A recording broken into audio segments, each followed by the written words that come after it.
Hey guys, welcome back to another deep dive into history's stranger truths. I know it's getting late for some of you, probably way past when you should be scrolling through videos, and maybe it's early morning for others, coffee in hand, stealing a few minutes before the day takes over. Either way, you're here, and honestly, it's always fascinating to see who's joining us for these weird journeys into the past. Go ahead and dim those lights if you can. Maybe grab a warm drink. Let that fan hum softly in the background. Create that perfect late-night atmosphere we do so well together. And hey, drop a comment telling me where you're tuning in from and what ungodly hour it is for you right now. I genuinely love seeing this little community we've built around curiosity and the darker corners of human history. Look, like and subscribe if you genuinely enjoy these weird historical rabbit holes we go down together, but only if you actually do.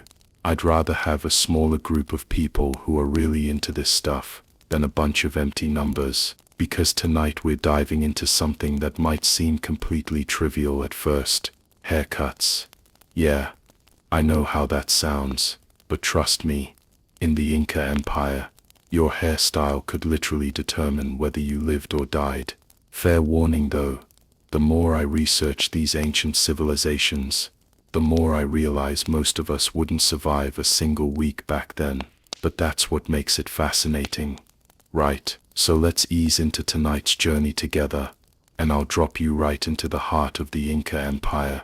Congratulations, you've just woken up in the capital city of Cusco, and let me tell you, this isn't going to be the gentle wake-up call you're used to. It's dawn, sometime around 1480 CE, and the first thing that hits you is the thin mountain air at 11,000 feet above sea level. Your lungs are working overtime, your head's pounding, and that's before you even realize where you are. The sun is just cresting over those impossibly precise stone terraces that seem to climb straight into the clouds, and the whole city is starting to stir with sounds you've never heard before: llamas calling, wooden flutes echoing off stone walls, the rhythmic pounding of corn being ground for the day's bread. But here's where it gets interesting. You stumble over to what passes for a mirror, a piece of polished obsidian that's probably worth more than most people's houses, and you catch sight of your reflection, and that's when it hits you. Your hair isn't just hair anymore. It's not some afterthought you quickly run a brush through before rushing out the door. No, your hair is now a walking, talking advertisement of exactly who you are, where you come from, what you do for work, whether you're married, how many kids you have, if you've been good to the gods lately, and whether you've committed any crimes recently. It's like if your LinkedIn profile, your driver's license, your credit score, and your relationship status on Facebook all got tattooed on your forehead, except somehow even more invasive than that. Every single person you're going to encounter today, and I mean every single one, will take one look at your head and instantly know whether they should bow to you, ignore you, trade with you, or call the authorities to have you arrested for impersonating someone way above your social station. And here's the kicker: get it wrong, and you're not just facing social embarrassment. You're not going to get unfriended or have an awkward conversation at the office coffee machine. No, mess up your hair game in the Inca Empire, and you could very literally be executed for fraud, for having the wrong haircut. So as you're standing there in this magnificent city that makes modern engineering look like amateur hour, staring at your reflection in polished volcanic glass, one thought probably crosses your mind: I have absolutely no idea what my hair is supposed to look like, and I'm probably about to die because of it. Welcome to the Inca Empire, where your barber was basically your life insurance policy. So now that you're sufficiently terrified about your morning hair situation, let's break down exactly how this whole system worked, because the Inca Empire wasn't messing around when it came to social organization. They had turned human hierarchy into an art form, and your hair was basically the world's most elaborate name tag. At the very top of this pyramid sat the Sapa Inca himself, the emperor, the son of the sun god, Inti, the guy who literally owned everything and everyone you could see from horizon to horizon. And his hair, pure theater. We're talking elaborate headdresses, made from the feathers of birds so rare that killing one without permission was a death sentence.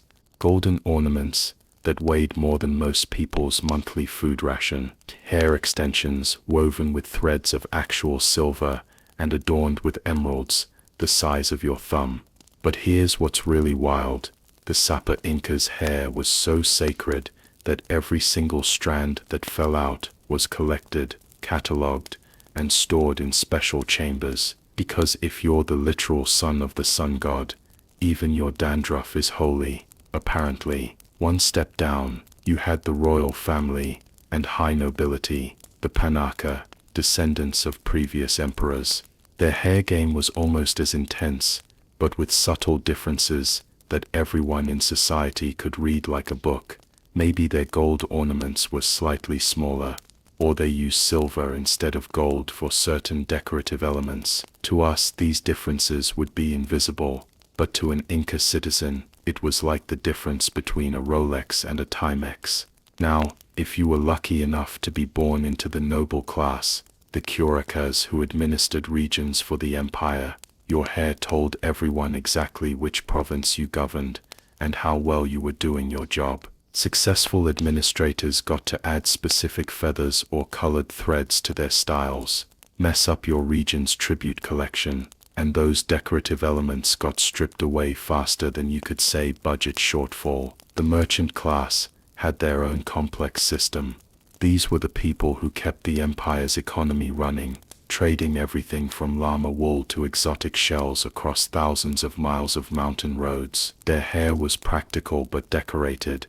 They needed styles that could survive weeks of travel but still announce their prosperity when they reached a new market.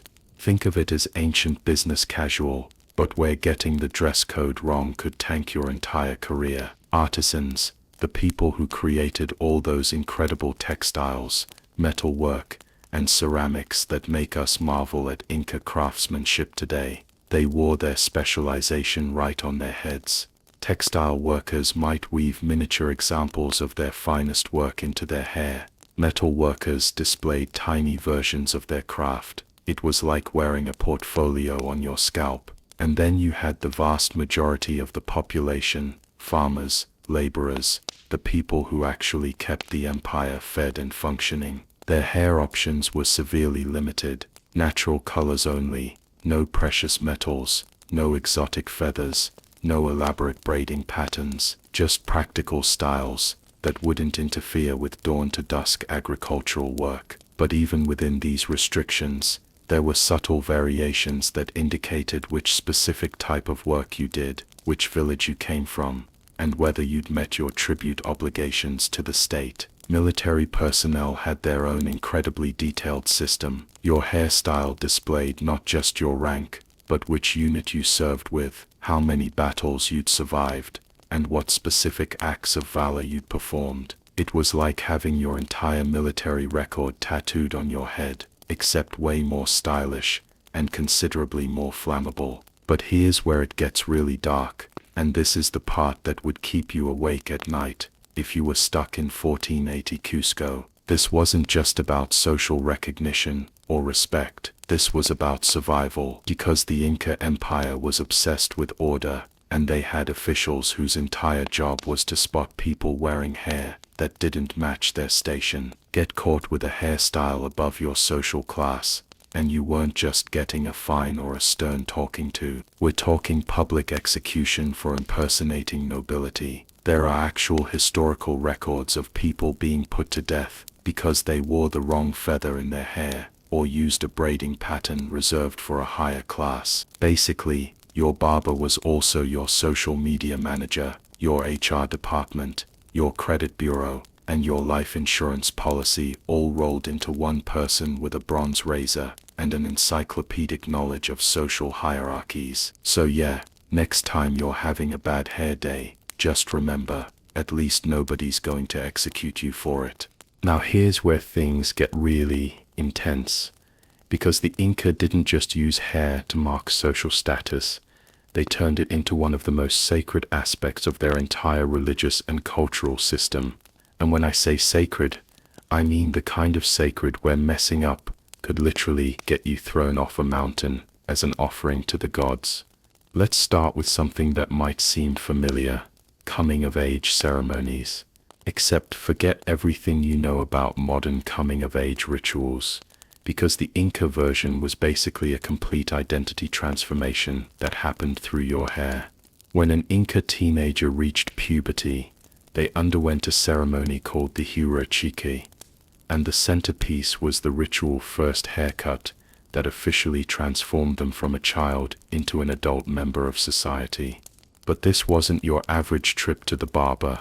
We're talking about elaborate ceremonies that could last for weeks, involving the entire community, mountains of food, gallons of chicha beer, and enough religious ritual to make your head spin. The actual haircutting was performed by specific relatives in a precise order, with each snip accompanied by prayers, offerings, and blessings from various gods. And here's the kicker: every single strand of cut hair was carefully collected and offered to Inti, the sun god, because your hair wasn't just hair, it was literally a piece of your life force being given back to the divine. Think of it like if every major life event required a complete makeover, except the makeover was also a religious sacrament, a legal document, and a public declaration of your new responsibilities, all at the same time. The seasonal ceremonies were equally intense. The Inca agricultural calendar was tied directly to religious observance, and your hair changed with the crops.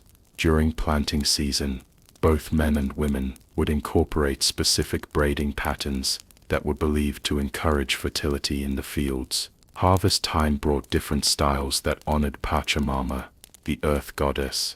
Get the seasonal hair protocol wrong, and you weren't just being unfashionable, you were actively working against the empire's agricultural success. Marriage ceremonies involved some of the most dramatic hair transformations in Inca society. When a woman got married, her entire hairstyle changed overnight to reflect her new status, her husband's social position, and her new responsibilities within his family's household. It was like changing your entire identity in one night, marked permanently on your head, for everyone to see. And if the marriage was arranged, which most were, you might wake up one morning with a completely different hair identity that you had absolutely no say in choosing. But then we get to the really dark stuff, and honestly this is where my research starts giving me nightmares. Mourning customs involved cutting hair as expressions of grief, but the Inca took this to extremes that would horrify us today.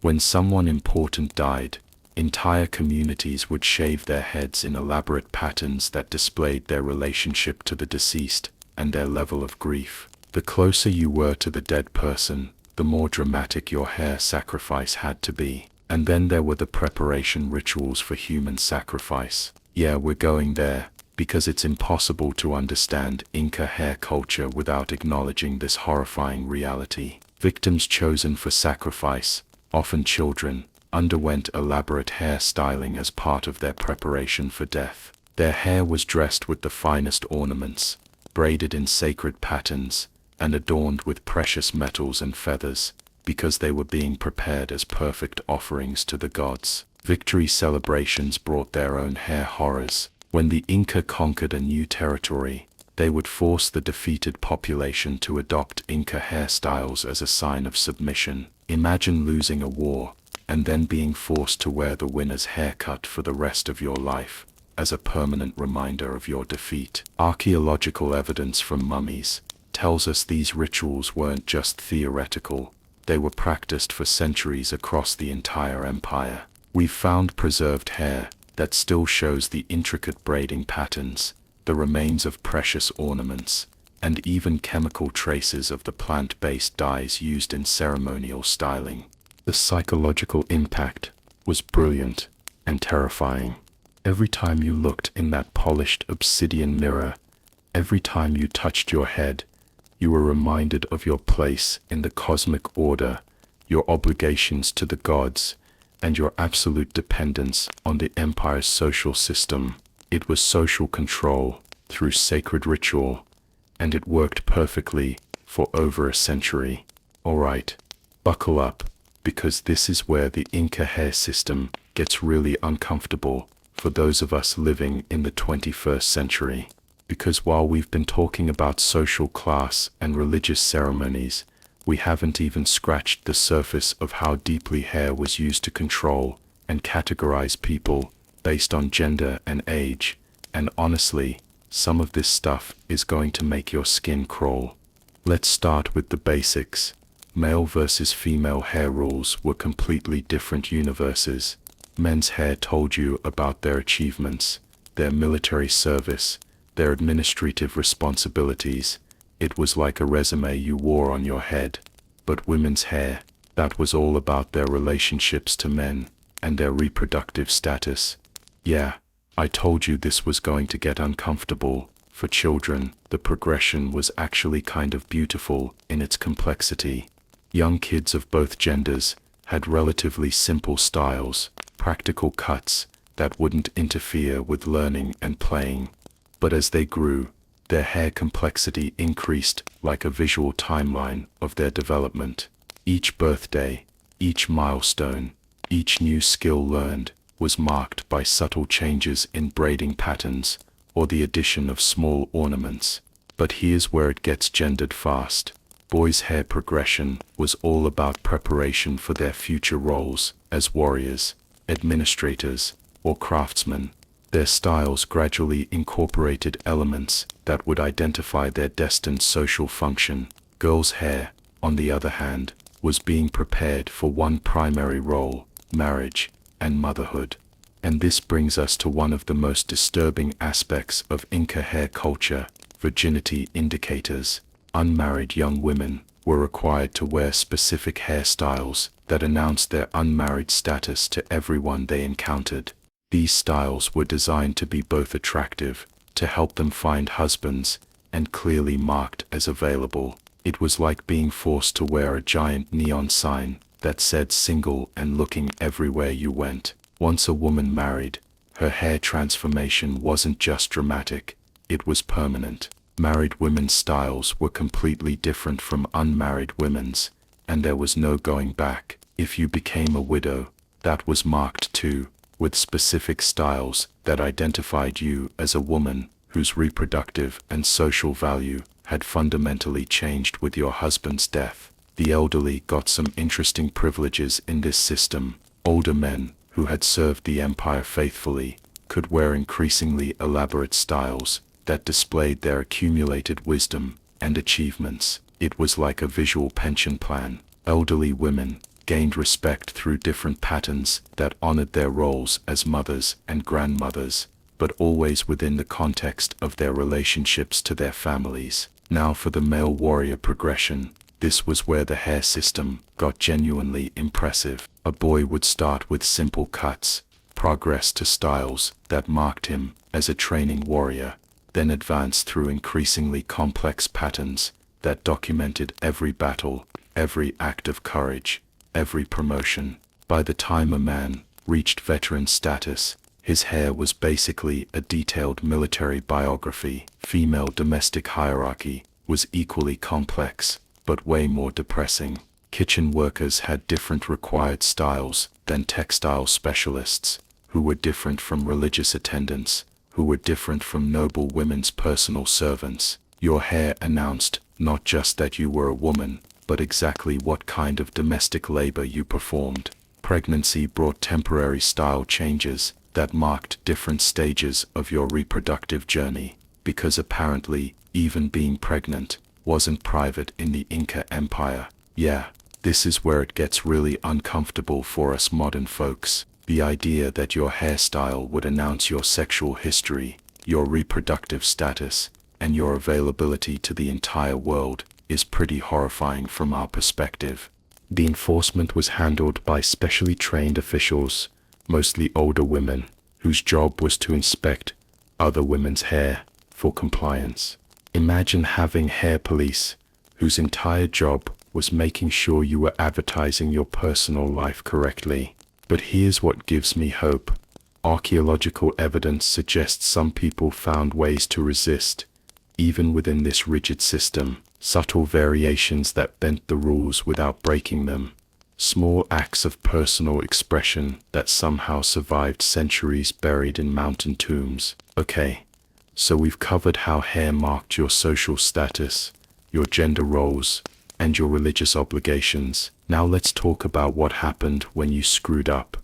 Because the Inca Empire had turned public humiliation through hair modification into a terrifyingly effective form of justice. Picture this: you're standing in the main square of your village, surrounded by everyone you've ever known, while an official with bronze shears systematically destroys everything your hair represented about your identity and social standing. And here's the truly diabolical part. They weren't just cutting your hair, they were cutting your entire future. Public shaming ceremonies were brutal theater designed to break not just the individual but to send a crystal clear message to everyone watching about what happened when you stepped out of line. The process was methodical, ritualized, and absolutely devastating. First, they would announce your crime to the gathered crowd. Then, piece by piece, they would remove every element of your hairstyle that represented status, achievement, or respectability. Different crimes got different hair penalties, and the Inca had this down to a science. Theft, for example, resulted in specific shaving patterns that marked you as a thief for months afterward. Everyone who saw you would instantly know what you'd done, making it nearly impossible to find work, trade partners, or social acceptance. It was like having a criminal record tattooed on your forehead, except it grew out slowly, giving you months to contemplate your choices. Adultery brought some of the harshest hair punishments, especially for women. Unfaithful wives could have their hair completely shaved, and then be forced to wear specific head coverings that announced their transgression. And here's the kicker: this wasn't temporary. Even after your hair grew back, you were required to maintain a modified style that permanently marked your infidelity. It was social death by 1,000 cuts.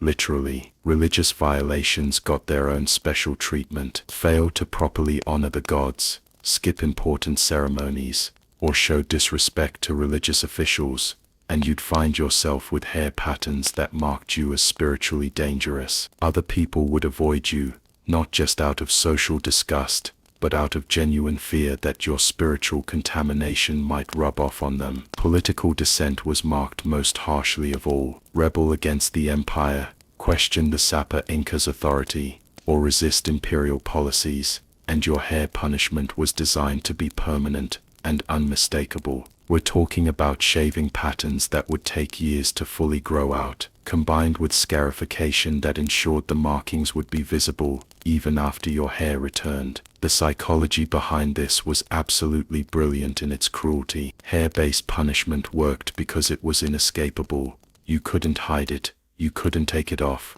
and you couldn't avoid the constant reminder of your shame every time you touched your head or caught your reflection. It was like wearing your worst mistake as a crown, 24 hours a day, for months on end. Imagine if every parking ticket came with a mandatory haircut that announced to everyone you encountered that you couldn't follow basic rules. That's essentially what the Inca were doing, except for much more serious crimes, and with way higher social stakes. The really heartbreaking part was how this affected families. Your hair punishment didn't just shame you, it brought disgrace on your children, your parents, your spouse. Entire family lines could find their social standing destroyed by one member's hair-marked transgression. But could you ever recover? Sometimes, but it required years of exemplary behavior, public service, and often significant payments to religious officials. Even then, you might never fully escape the social stain.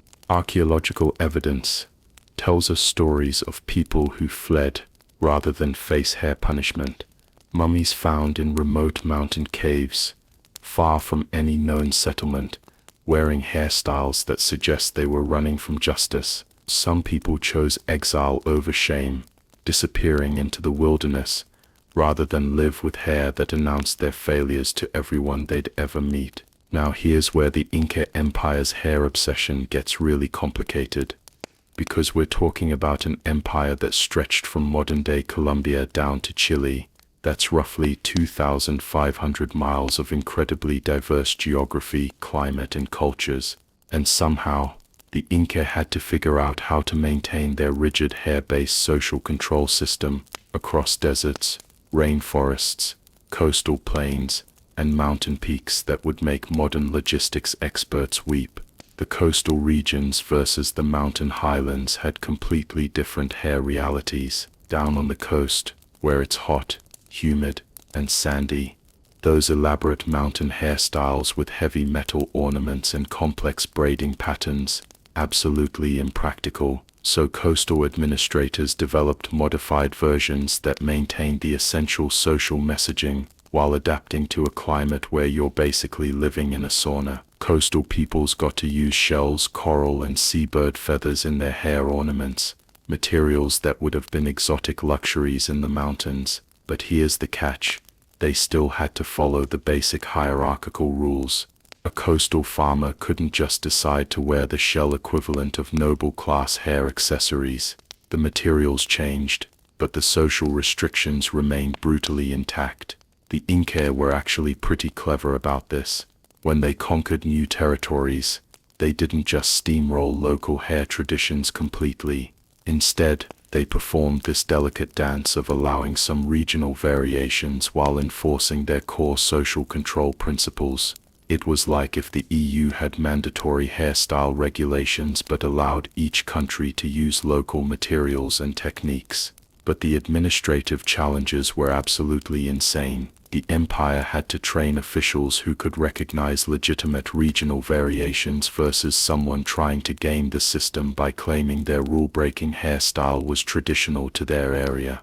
Imagine being the government inspector, whose job was to travel thousands of miles through mountain passes and jungle paths, memorizing hundreds of regional hair variations and their specific social meanings. Border regions got special hair protocols because they were dealing with trade, diplomacy, and potential military threats. People living on the frontiers often had permission to wear modified styles that indicated their special status as empire representatives in dangerous or remote areas. But this also made border regions perfect places for people trying to escape their hair-marked shame. If you could make it to the edge of the empire, you might be able to claim you were following frontier protocols. The trade routes created their own interesting complications. Merchants traveling between regions needed special travel styles that would be recognized and respected regardless of where they were conducting business. It was like having a diplomatic passport but for your hair. Long-distance traders developed these incredibly sophisticated systems of detachable ornaments and reversible braiding patterns that could be modified depending on which region they were currently working in. Cultural resistance was subtle but persistent. Conquered peoples found ways to maintain elements of their traditional hair culture within the Inca framework. Archaeological evidence shows tiny ornaments hidden within Inca-approved styles, traditional braiding techniques disguised as imperial patterns, and local materials incorporated in ways that bent the rules without breaking them. The really wild part: the Inca was simultaneously trying to create empire-wide unity while managing this incredible diversity.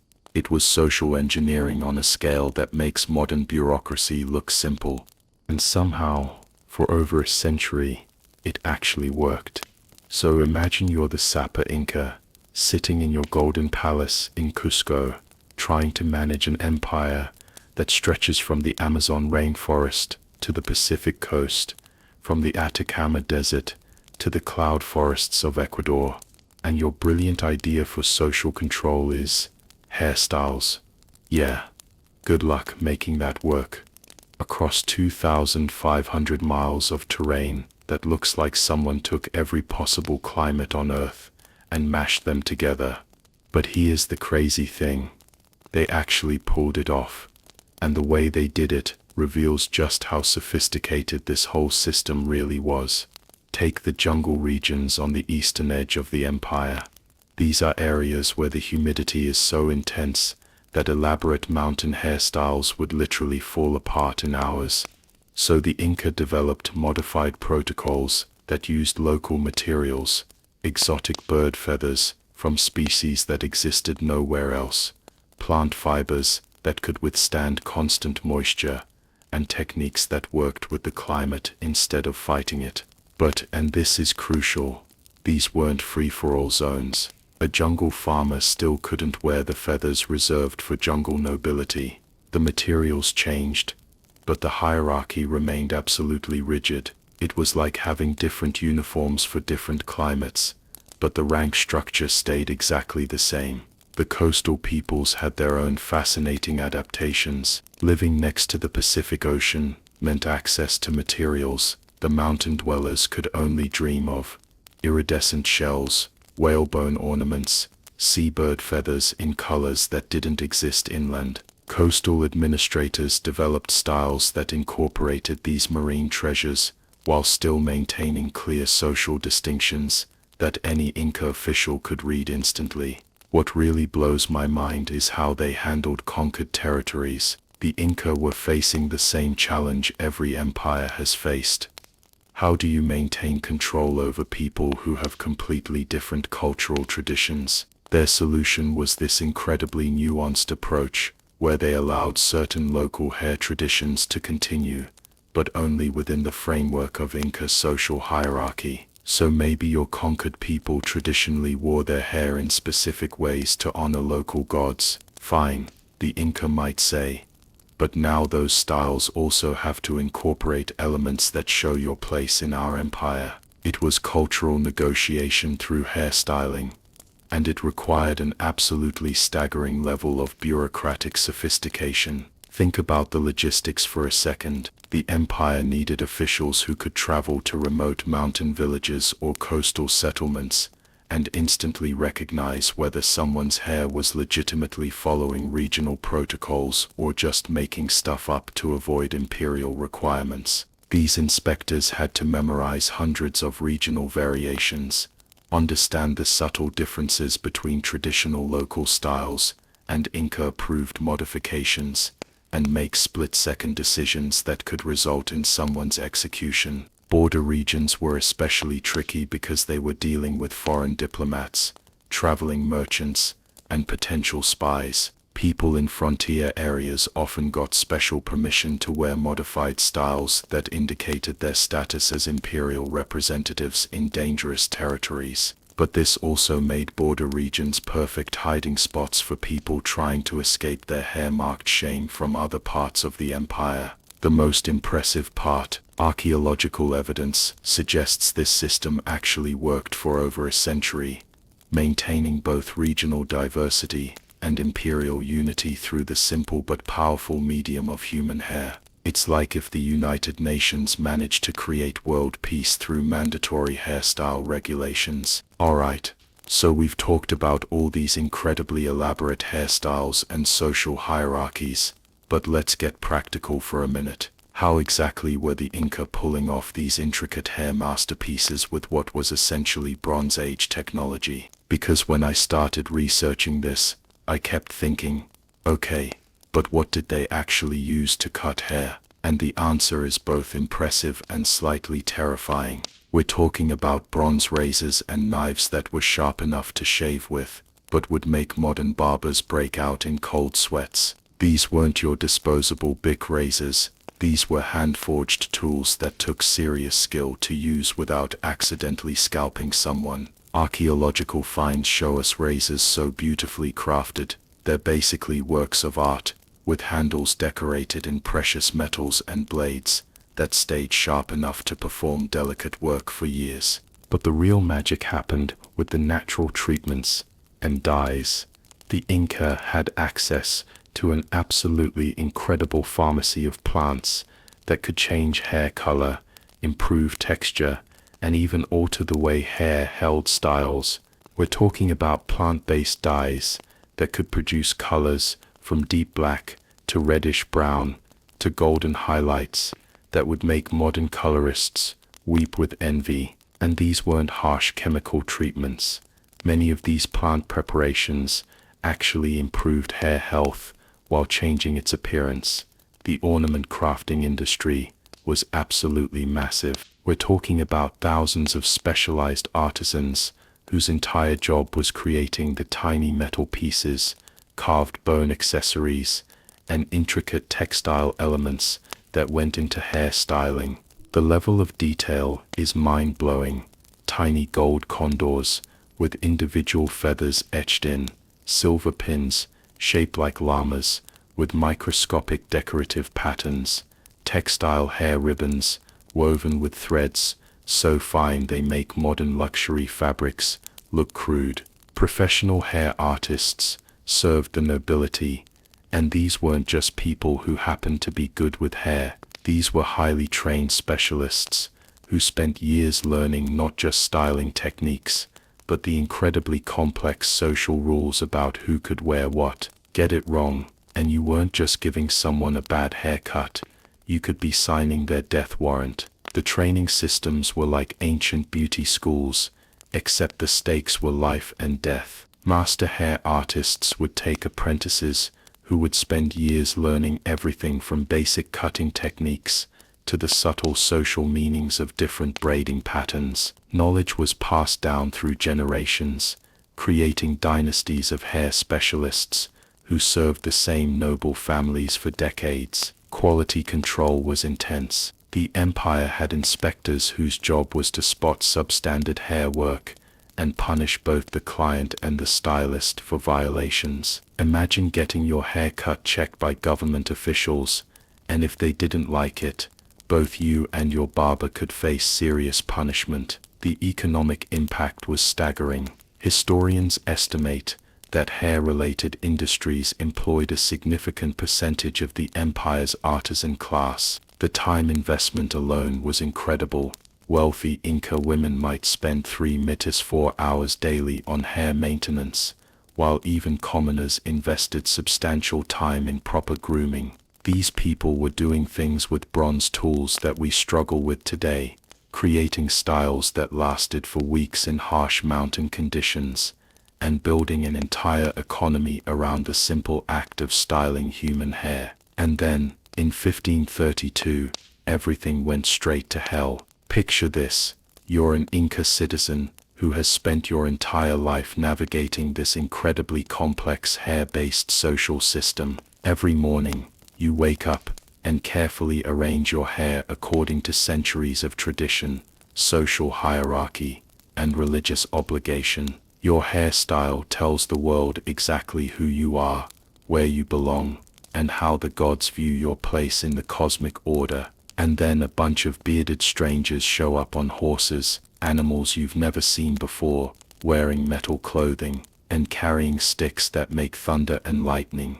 They take one look at your carefully crafted hair identity and declare it the work of the devil. The Spanish conquistadors were absolutely horrified by Inca hair culture, but probably not for the reasons you'd expect. It wasn't just that the styles looked foreign to them, it was that they represented everything the Catholic Church was trying to eliminate. Here was an entire civilization that had turned personal appearance into a form of religious worship, and to the Spanish, that was pure paganism. But the Catholic Church's response was strategic in its brutality. They understood exactly what hair meant in Inca society, which made it the perfect target for cultural destruction. If you want to break a people's connection to their identity, their social structure, and their gods, you start by destroying the most visible symbols of all three. Mass hair-cutting ceremonies became a cornerstone of Spanish colonization efforts. Picture entire villages being forced to gather,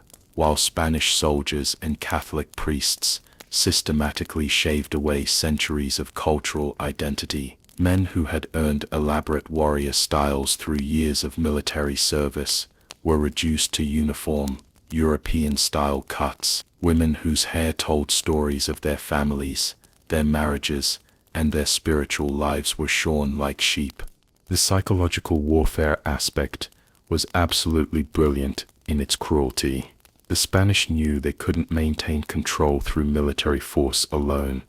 There were simply too many indigenous people spread across too vast a territory. But if you could convince an entire population that their most fundamental forms of self-expression were evil, you could get them to police themselves.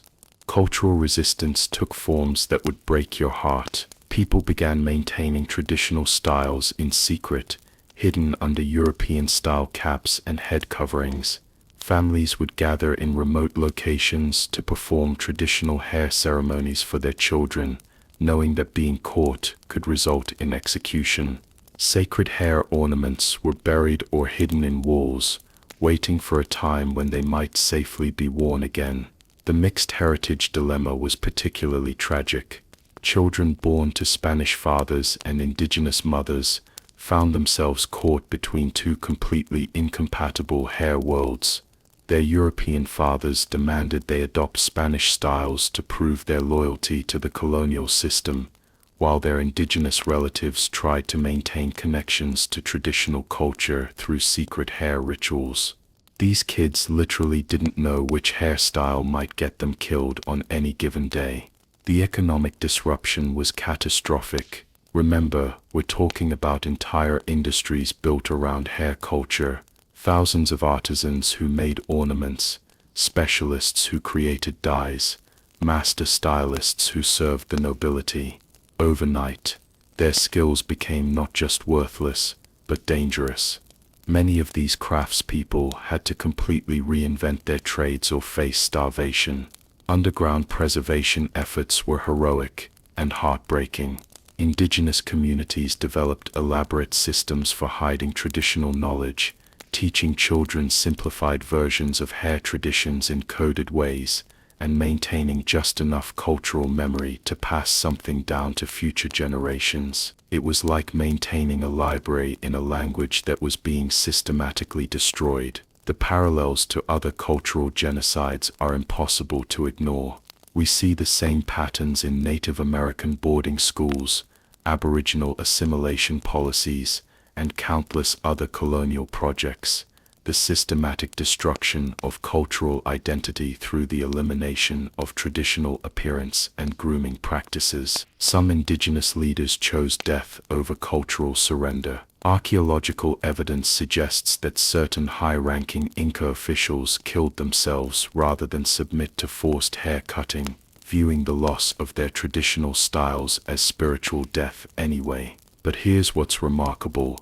Some elements actually survived by adapting. Certain braiding techniques were disguised as European styles. Traditional color preferences influenced the way indigenous people adopted Spanish fashions. Sacred patterns were simplified and hidden within colonial-approved designs. What we've lost forever is staggering. Entire systems of social communication, religious practices tied to specific hair rituals, and artistic traditions that took centuries to develop were wiped out in a matter of decades. Today, archaeologists and anthropologists are racing to understand what remains, piecing together fragments of a hair culture so complex and sophisticated that we're still discovering new aspects of it 5 centuries later. And in some remote Andean communities, if you know what to look for, you can still catch glimpses of ancient traditions hiding in modern styles. So here we are,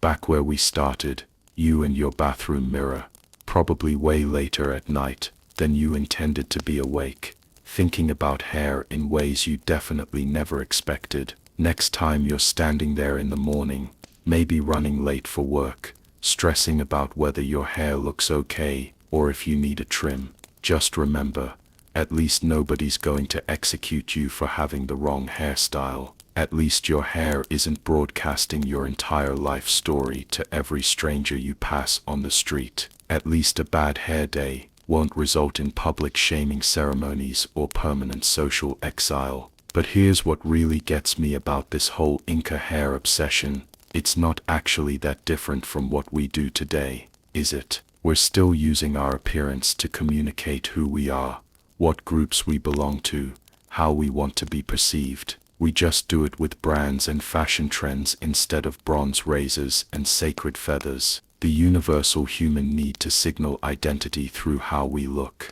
That hasn't changed at all. We've just gotten way more subtle about it, and thankfully way less deadly. Thanks for taking this weird journey with me tonight, or this morning, or whatever ungodly hour it is where you are. I genuinely love that we can explore these strange corners of human history together, finding connections between ancient civilizations and our modern bathroom routines. Let me know in the comments what surprised you most about Inca hair culture, and I'll see you next week when we dive into another beautifully bizarre chapter of human behavior. Until then, keep being curious about the strange ways humans have always been human. Now go get some sleep, and maybe appreciate your boring, consequence-free modern haircut just a little bit more.